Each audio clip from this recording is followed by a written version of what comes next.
de conhecimento sobre o TEA e também pela falta de interesse em querer aprender. Então, muito me deixou feliz por esse tema ser como se fosse a nosso último encontro desse semestre, que foi bem conturbado, que foi bem louco, um semestre cheio de desafios, um semestre cheio de ressignificações, e de uma certa forma, acredito eu, que esse semestre ele veio para nos mostrar que a gente pode mais, que quando a gente achava que a gente já tinha superado limites, veio tudo isso para nos apresentar que a gente pode mais e a gente vai conseguir ir além e passar por tudo isso. Como vocês estão? Eu espero que vocês estejam bem. Apesar de tudo que está acontecendo, é uma coisa nova, né? Fazer lives, fazer videoaulas e aulas pelo WhatsApp. Então, a gente está aqui para quebrar barreiras mesmo, principalmente professor, né? Esse processo de ensino-aprendizagem, essa ponte, tem que ser para isso mesmo. A gente vai começar. A Rani já está aí. Rani, assina para mim, dá um oi, por favor. Nossa psicopedagoga.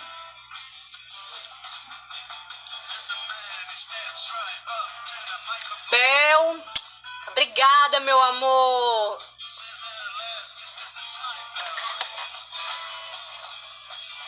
Eu quero Rani, nossa psicopedagoga, que ela ficou de iniciar com a gente. Renato, boa noite. Tauana. Jane, boa noite. Ninha, meu bem, tudo bom, Roberlânia? Rayane. Aqui, meu bem, tudo bem? Vamos lá.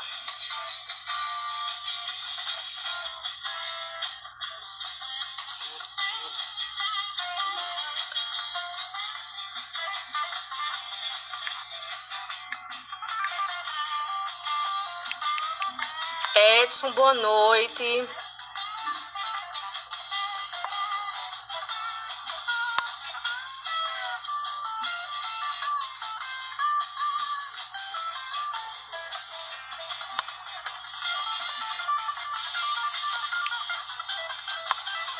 Não, Preta, não precisa colocar o nome, tá?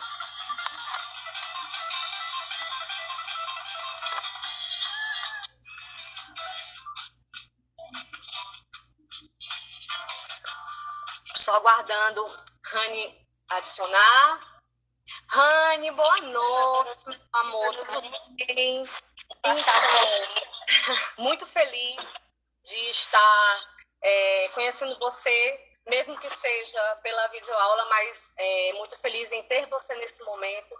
Obrigada por ter aceito o meu convite e agradeço demais por trazer esse tema tão pertinente nos dias de hoje. E o que acontece? A gente veio nesse momento para explicar um pouco sobre o que é esse transtorno de espectro autista, sobre como ele é recebido dentro da sociedade, como ele é aceito, como ele é visto. E existe ainda muito, como eu falei no início, existe ainda muito preconceitos em relação a isso, tipo exame, sintomas. Os próprios pais de filhos com o TEA, ele tem essa resistência de querer aceitar, né? Não, ele é normal, como se a pessoa com o transtorno de espectro autista, ele fosse alguém ET, né? Um extraterrestre, ele não pode viver em sociedade. Existem sim limitações, existem sim situações que vai fazer com que você seja diferente, mas não que você não possa viver em sociedade, né? Então, por favor, fale um pouco para a gente sobre essa sua experiência, sobre o TEA, o que é o TEA, a causa, se existe algum exame, você pode, por favor, nos falar sobre isso? Primeiramente, boa noite a todos. Meu nome é Daniela, já fui muito bem apresentada pela professora Gabriela. E hoje eu vou explicar para vocês o que é o TEA, ou transtorno do espectro do autismo. Então, é um transtorno do neurodesenvolvimento que afeta as áreas do encéfalo relacionadas à socialização, comunicação e o comportamento. Então, é um transtorno que afeta essas três áreas: socialização, comunicação e comportamento. É muito importante que a gente saiba que, como Gabriela já disse, o autismo ele não é uma característica física, mas é uma característica no cérebro, né? Então, fisicamente, o autismo ele não apresenta nada. Então, também eu quero dizer para vocês que é importante vocês saberem que quando a criança ela é autista, ela não é somente autista, ela não vai apresentar somente o autismo como uma característica, mas vai apresentar também alguns transtornos, algumas comorbidades neurológicas, como, por exemplo, a criança ela pode ser autista e pode ter o TOD, que é o transtorno opositor desafiador. Então, além dela ser autista, ela pode apresentar esse transtorno, como também ela pode apresentar o TDAH, que é déficit de atenção e hiperatividade. Também existem as paralisias cerebrais, né? E outras comorbidades. Qual é a No caso, Rani, a pessoa com transtorno de espectro autista, ela não necessariamente ela venha só com o espectro autista. Ela sempre vai apresentar alguma outra comorbidade ou não? Não é algo necessário, não, isso não é atrelado ao TEA. Ela vai apresentar, sim, outras comorbidades. Nunca vai vir apenas. Sempre vai apresentar outras comorbidades, não só o autismo. Relacionado ao neurodesenvolvimento. Eu vou falar também qual é a causa e se existe algum exame. A causa do autismo ela é genética. E o diagnóstico ele é 100% comportamental. Ou seja, não existe um exame ainda que para ser feito, né, não existe exame, mas nós sabemos que existem muitos cientistas, eles estão estudando e quem sabe possivelmente, mas não existe ainda nenhum exame. Existem também causas intra e fora do útero, que pode ocasionar uma vulnerabilidade da pessoa ter autismo. Por exemplo, ou a criança ela já nasce com uma predisposição genética, no útero, ou então ela pode herdar de alguns fatores fora e dentro do útero. Por isso que é importante, nesse período gestacional, ter bastante cuidado, porque existem fatores externos e internos. Vou falar também quais são os níveis de gravidade do espectro do autismo.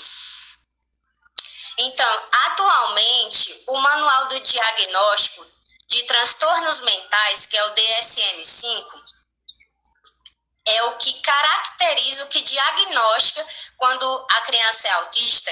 Ele se divide em 3 níveis: o nível 1, o nível 2 e o nível 3. Ele define em 3. Mas antigamente, ele apresentava a síndrome de Asperger. Antes era a síndrome de Asperger, era o autismo leve, o autismo moderado e o grave. De acordo com o novo DSM, não existe mais a síndrome de Asperger. A síndrome de Asperger e o nível leve, eles estão no nível 1. O moderado no nível 2 e o grave no nível 3. Por exemplo. Mas ainda essa classificação de leve, moderado e grave, ele ainda é aceito e utilizado nos dias de hoje? Sim, só que eles estão no nível 1, nível 2 e nível 3, mas ele é aceitável sim, só não tem mais a síndrome de Asperger. Tá. Por exemplo, uma criança no nível 1, ela consegue ir para a escola, ela tem suas atividades normais, ela faz tudo normal. Precisa de acompanhamento? Precisa, mas não muito. No nível 2, ela já tem uma área mais afetada, então ela precisa de acompanhamento, tanto na escola quanto em casa, com os psicólogos. E elas são classificadas como nível médio, né? Já no nível 3, há uma grande área comprometida. Então, no nível 3, viu? Por mais que ela tenha um acompanhamento, ela não vai ser autônoma, não vai ser funcional, por isso que ela vai precisar muito, muito de acompanhamento. Acompanhamento muito severo.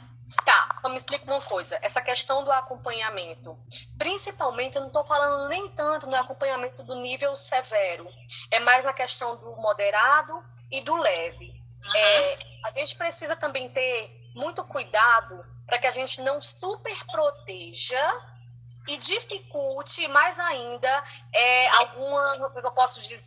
alguma melhoria em relação à socialização, já que a socialização de uma pessoa com autismo, ele já é dificultoso, ele já é um pouco mais demorado. E aí, quando eu faço essa superproteção, eu posso estar atrapalhando esse processo, né, dessa viabilização desse processo de socialização desse autista.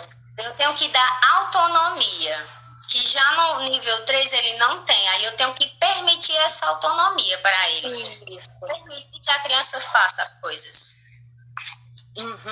Vou falar agora das características. Como é que eu posso saber as características de uma criança autista? Então, atenção compartilhada. É muito importante. Por exemplo, uma criança típica... Essa atenção compartilhada. Que a criança autista, ela não tem atenção compartilhada com seus pais. Por exemplo, uma criança típica, normal, né? Ela vai para uma festa com os seus parentes, os seus familiares. Quando a mãe, ela leva a criança para a festa, ela sai e deixa a criança com a tia. Quando ela deixa a criança com a tia, a atenção da criança, ela está direcionada para a mãe. Para onde a mãe vai, a atenção ela é compartilhada. Já com a criança autista, não é compartilhada.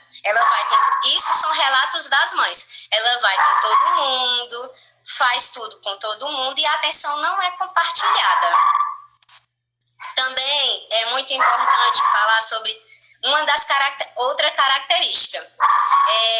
As interações sociais da criança autista, ela não tem interação social. Elas não tem essa interação social com as pessoas. Por exemplo, eu vou dar um exemplo aqui. A criança autista, ela está brincando normalmente com o seu modo de brincar. Chega outra criança para brincar junto com ela. Se ela pegar o brinquedo da criança autista, ela já se desorganiza totalmente. Porque para ela tem que ser tudo metódico. Isso. Tem que seguir seu caminho, porque senão ela desorganiza tudo. Aí ela não vai ter mais a interação social. Tá, Rani, e no caso, por exemplo, porque assim, como foi falado logo no início, né, essa questão do exame dificulta até mesmo você um pouco a diagnosticar o transtorno. E esse processo, né, é uma junta de multiprofissionais para poder dar um diagnóstico de transtorno do espectro autista. Exatamente. Até eu não ter esse diagnóstico, até eu não ter essa certeza de que o meu filho, de que aquela pessoa, ela tenha o TEA, como é que eu posso diferenciar, por exemplo, voltando por exemplo que você estava falando aí da questão do brinquedo, de compartilhar o brinquedo. A gente sabe que tem uma fase da criança em que ela não gosta de compartilhar. É como se ela fosse o sol e o mundo girasse ali ao redor dela. Como eu posso diferenciar essa criança normal E essa birra por não compartilhar, essa birra por não querer estar junto com uma criança que tem esse transtorno de espectro autista. Como eu vou diferenciar, eu não tendo o diagnóstico nas minhas mãos do transtorno? Como? Porque assim, meu filho fazendo essas birras, eu preciso cortar, eu preciso enterrar, né? Mas o autista não, é um processo diferenciado. Então, como eu vou fazer essa divisão? Como eu vou dizer assim, é porque ele é autista e esse não é? Eu tenho que observar as características, tipo da atenção compartilhada, da interação social, do olhar nos olhos, que é o que eu vou falar, dos movimentos que eu também vou falar, dos movimentos estereotipados, que são esses movimentos que a gente fala de flip, eles fazem muito isso, são flips. Esse balançar no corpo, sem falar que existe uma característica em comum, às vezes, né, entre os autistas, que eles ficam andando em círculos. Mesmo em casos leves? Mesmo no caso leve. Eles têm, é uma característica, é uma das características. Para todos, é uma das características. Então, quando eles fazem isso, esses movimentos, eles estão tentando organizar o seu pensamento, porque eles não conseguem organizar. E se eu parar de uma vez, pode ocasionar uma crise. Então, eu não posso parar, eu tenho que direcionar, porque se eu parar, a criança ela vai entrar em crise. E como seria esse direcionamento? Porque eu não posso interferir, né? Então, como seria esse direcionamento? Você pode chamar a criança, por exemplo, a criança ela está fazendo um movimento muito forte, porque às vezes pode até se machucar, e você chama a criança, olha, vem aqui, observe isso daqui, direcionando, chamando a atenção da criança para você. E quando ela não te atende? Porque assim, muitas vezes você fala, é como se a criança não estivesse lhe ouvindo, é como se ela não estivesse lhe dando atenção. Né? É o mundo dela, né? Assim. De comando que elas fazem, é um desvio de comando. Quando você comanda, ela tem um desvio. Então você tem que mostrar para ela. Não tá te ouvindo? Mostra. Entendi. Você vai usar vários artifícios para que você consiga fazer esse direcionamento, sendo fala, sendo fala ou sendo gestual, né? Exatamente. Entendi. Por exemplo, outra característica... A Roberlana está perguntando, e quando ela é agressiva? Quando ela é agressiva, tem 2 métodos. Por exemplo, os psicólogos, eles utilizam um método de conter. Só que eu não sou psicóloga, então eu não uso esse conter, porque eu tenho medo de machucar a criança e tenho medo de me machucar. Então, eu permito que a criança venha até... Eu deixo ela... Vou deixar ela se machucar. Eu deixo ela, finjo que ela não está ali naquele momento, mas eu fico observando para ver o que ela está fazendo. Não vou deixar ela se machucar. Mas eu não dou atenção para ela e ela vem até a mim. Funciona. Entendi. Quando você não tem a técnica de conter, né? Entendi. Porque tem uma técnica para conter quando ela é agressiva. Entendi. Ok, obrigada. Roberlânia, tenho falar também sobre o contato visual. Elas não têm contato visual. Também é uma fuga de demanda. Características, né? Não tem contato visual. Você fala com ela e ela tá te ouvindo, mas ela fica assim. Ela não presta... Não olha para que não está prestando atenção. Exatamente, né? Mas... Pode falar. Não, porque assim, por mais que ela não esteja olhando para você ou falando com você ou lhe respondendo, mas ela está sim entendendo o seu comando, ela está sim sabendo que você está ali lhe ouvindo, né? Ela está te ouvindo, sim. Por exemplo, a criança, quando ela não está num acompanhamento, ela não entende que tem que olhar nos olhos, ela não vai te olhar. Então, isso é um treinamento que a gente faz. Sempre, eu já vou embora. Tchau, fulano. Então, eu cheguei, boa tarde, olhando para a criança. Olha para mim, fala para mim, olhando nos meus olhos. E também é muito importante porque eu falei muita coisa, né? E todo comando que você vai fazer, você não pode estender ele. Tem que ser direto. Olha para mim. Observe isso. Pega aquilo. Porque se eu disser, olha para mim, pega isso dali. São muitas informações para eles gerarem. Entendi. Então, quanto mais preciso eu for, melhor vai ser. Quanto mais objetiva e sucinta for o comando, melhor. Melhor. Entendi. O Renato falando que tem alunos com níveis diferentes e ele busca a confiança de todos, mesmo daqueles que são Exatamente. Ótimo, Renato, ótima colocação. Obrigada, amor, por sua participação. A confiança é tudo. Quando você tem a confiança da criança, você consegue tudo. O Renato também, ele é profissional de educação física também. Por exemplo, também, eu vou falar das características das crianças que falam, porque tem as que não falam, também é uma característica, viu? Não falar. Tem aquelas crianças que não falam e tem as que falam. As que falam, elas têm uma característica de repetir várias vezes sobre o mesmo assunto. E a gente chama isso de ecolalia. É porque ela repete várias vezes o mesmo assunto. Por exemplo, ela gosta de algum tema. Você está com a criança, mas ela sempre está retornando àquele mesmo assunto. Repetindo vezes. No caso, que falam. Esse assunto da ecolalia, como deve ser a reação daqueles que têm contato com esses que têm essa questão da ecolalia? Porque, por exemplo, chega um momento em que essa repetição, ela acaba sendo chata, né? Venhamos e convenhamos para o nosso contexto. Então, assim, como que a gente vai tratar esse assunto, essa questão da ecolalia? Porque, por exemplo, vai ser chato para a gente, mas para o autista é como se tudo aquilo fosse normal. Olha, eu quero mostrar para você, eu já estou tendo uma ponte para você, estou te dando confiança de estar falando contigo, já é algo muito grande para um aluno autista, mesmo que aquele assunto seja chato, mas como é que eu vou fazer aquilo ser legal para mim? Por exemplo, para eles é super normal isso.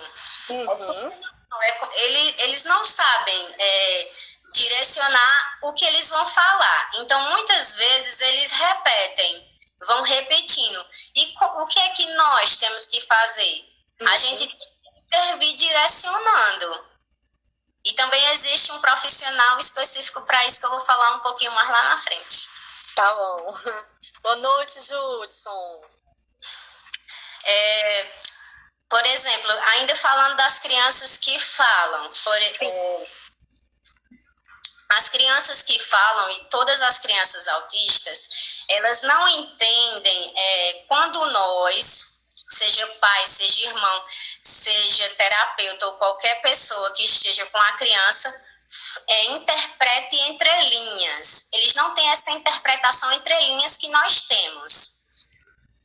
Falou alguma coisa? Esse processo de inclusão? Eu estou perguntando se a gente acha importante um cuidador capacitado em cada aluno. Sim. É muito importante, sim, porque nem todos os cuidadores eles são capacitados, eles têm um conhecimento dentro dessa área. Por exemplo, coisas que eu falei aqui, tem muitos cuidadores que não sabem. Mas, por exemplo, voltando para a nossa área, né, que é a área de educação física, é muito complicado, a gente ter um cuidador para cada aluno, como é no caso a pergunta do Renato. Será que uma turma pequena com vários tipos de pessoas, seja com transtorno ou não, normais ou não, essa pessoa capacitada, mesmo que sendo uma pouca turma, seria ideal você fazer uma aula com todos juntos, mesmo com essa pessoa que tenha o TEA ou não? Porque ele está perguntando na questão de cada aluno, né? Porque assim, não tem como a gente ter um profissional para cada aluno com transtorno. Ou seria? É importante incluir, né? A gente precisa ter a inclusão disso. E se você tiver um profissional e esse profissional passar o conhecimento para você, com certeza você vai conseguir conduzir a aula. Uhum. O esporte ou a prática da atividade que está sendo realizada. Mas entendi. Então, tu acha, aí a pergunta dele encerrando e está acontecendo isso na nossa região? Você acha Não. que está acontecendo? Não, eu também acho que a gente precisa quebrar mais paradigma para que seja pelo menos aceitável, né, toda essa condição. Elas são excluídas, o processo de inclusão não está acontecendo, elas são excluídas. Infelizmente. E acredito que boa parte dessa exclusão, não só, como nós falamos lá no início da nossa live, não só na questão dos pais não aceitarem que seus filhos não sejam normal, mas eu acho que uma das maiores causas desse processo de exclusão é a falta de um profissional qualificado que seja apto para receber esse tipo de aluno, né? Porque assim, não é só o transtorno, não é só o autista, tem também o TDAH, que é a hiperatividade, que é a falta de atenção. Então, assim, a falta de um profissional qualificado, principalmente nesse setor, eu acho que é o que mais falta, é o que mais causa a exclusão desses alunos ou desse indivíduo, vamos colocar assim. É isso mesmo que acontece. É a falta de profissionais capacitados. Sim. Que façam com que esse processo de inclusão ele aconteça. Continua nas características, amor. Estava falando da questão da fala, dos que falam e dos que não falam. Da fala entre linhas, né? Da interpretação entre linhas. Por exemplo, a mãe ela diz assim para a criança: hoje eu não vou sair nem que a vaca tussa. A criança ela não vai entender que a mãe está dizendo: hoje eu não saio de jeito nenhum. A criança ela não vai entender que a mãe quer dizer isso. Para ela vai entender que uma vaca está tossindo, gente. Sim. Mas assim, se ela tiver um acompanhamento e ela já no seu processo raciocinar e memorizar que a vaca tossindo significa que eu não vou sair de jeito nenhum, ela vai lembrar. Ela vai acessar os seus dados e vai lembrar e vai entender. Mas normalmente elas não sabem. Entendi. Agora eu vou falar como é o tratamento do autismo. Que é nessa parte, né? Então, é necessário que a família ela procure uma equipe especializada, uma equipe de profissionais capacitados que trabalhem em conjunto. E quem são esses profissionais? Neurologista, psiquiatra, psicólogo, fonoaudiólogo, fisioterapeuta, psicopedagogo, terapeutas ocupacionais e o educador físico, viu, gente? O educador físico também entra nessa equipe multidisciplinar, é uma equipe multidisciplinar que tem que trabalhar na mesma linha. Vamos falar sobre a atuação do profissional de educação física. Para isso, a gente vai chamar justamente a professora Jarina para nos esclarecer um pouco sobre a nossa atuação dentro da questão do transtorno do espectro autista. Aí, para me encerrar, eu vou só falar para vocês o que é que esses profissionais, eles fazem. Então, esses profissionais, eles vão atuar como forma de estímulos. Eles vão forçar o cérebro, que está a parte prejudicada, jogando estímulos para que essa parte que está prejudicada, ela possa ser recuperada e quanto mais nova a criança for, mais neuroplasticidade ela vai ter. Então, quanto mais neuroplasticidade, melhor vai ser a compensação, os caminhos que vai fazer para recuperar essa parte. Então, por isso, a importância da equipe multidisciplinar. Posso continuar? Deixa eu ver isso aqui. Aí, além dessa equipe multidisciplinar, eu vou falar algumas formas de tratamento. Ele está falando? Não. É assim, o que ele falou está nos parabenizando pela temática, mas não estou vendo mais nenhuma outra pergunta. Mas pode ir falando, se tiver pergunta eu já te faço. Certo. alguns programas. Por exemplo, nós temos o programa de intervenção, que ele é maravilhoso, que é o ABA, que é a terapia comportamental, que eu já participei, já fiz parte de alguns meses, é maravilhosa. Maravilhoso mesmo. Tem o tratamento do TIT e do PEPS, que são trocas de figura. A criança ela vai falar por meio da troca das figuras. E o tratamento medicamentoso. O tratamento medicamentoso ele é muito importante, mas assim, caso seja necessário, né? Se o profissional ele achar que é necessário, então sim, mas caso não, mas ele é importante principalmente nas terapias. O tratamento medicamentoso, Rani, ele é indicado para todos os níveis, 1, 2 e 3, ou não? Ele é assim, de acordo com o psiquiatra, né, que ele é quem vai fazer a medicação, ele vai observar qual é o nível, a área afetada, e ele vai fazer a medicação. Né? Uhum. Ok. Cada profissional na sua área. Sim, certeza. Meu amor, muito obrigada, tá? Por todos os esclarecimentos. Eu realmente não tenho como lhe agradecer.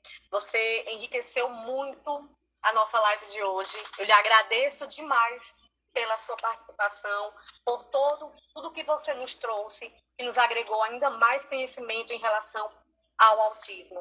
Peço que você continue com a gente, que agora eu vou chamar a Jarina. Meu amor, você tá aí?